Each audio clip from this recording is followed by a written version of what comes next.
We have seen our national hero given a modern touch to remind us how he is still and will always be relevant no matter what century we find ourselves in. But this is the first time I have seen him fly. If we want to be literal in our viewing of Mark Lingat's work, it's Dr. Jose Rizal playing hoops in a European city with a Canadian Mountie in the background as well as other things. Lingat's work is such a hodgepodge of things that it reminds me of Salvador Dali's surrealism. And although I am no art expert, I think I can safely file Lingat's work in the same category. A surrealist painting deals with the logical, unexplainable ideas using elements that we would never see juxtaposed in reality. And it takes quite an imagination for someone like Dali, Magritte, Miro, and our very own Lingat to put them together and make a painting that oddly makes sense when presented on canvas. We have never seen Rizal play ball, and you know what? We still have yet to see him play ball because that's not a basketball he's holding, it's the moon.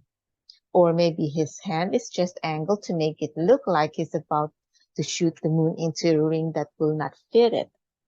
The ring is not attached to a board. It doesn't even look like a ring. It's like a giant needle with a huge head. It's wrapped itself around a lamppost that takes us to Rizal's 19th century Europe. The lamppost isn't straight and proud like a real post. Neither is it bent forward, weary from all the attempts to shoot the ball or the moon. Instead, it is bent a little backwards, as if trying to avoid a shoot.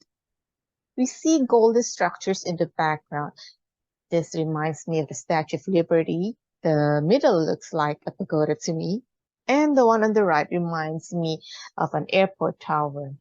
We see another lamppost with a single light bent to the right, as if trying to call the attention of the Mountie. As it is nighttime, we see a dramatic evening sky with a mountain far away. Nearer to us is something I'm not really sure what it's supposed to be. Maybe it's not supposed to be anything. It looks like a dam to me with holes gushing out and an identifiable object. Studying it further, a cheese grater comes to mind.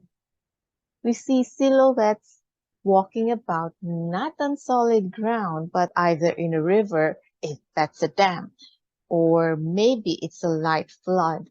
The mountain looks safe and dry in an island, his shadows reflected in the ripples as well as of the others behind him. The lamppost Rizal is playing with is standing firm and steady where there is water. Rizal is wet all over. Did he fall? It should be the hem of his pants and his shoes that are wet, not his entire body. Oops, I mean socks. He doesn't have any footwear. Lying together with Rizal are rose petals floating in a single file. One is giving the Mountie some sort of covering like a canopy. Other than giving us a glimpse of his incredible imagination, Lingat shows us motion in art. Even though the elements seem frozen, they are not stiff. Unless I'm mistaken, it's because there is no single straight line to make it stiff and rigid. Everything is curvy and wavy, which gives us not only motion, but grace, like a ballet performance. I can almost hear classical music.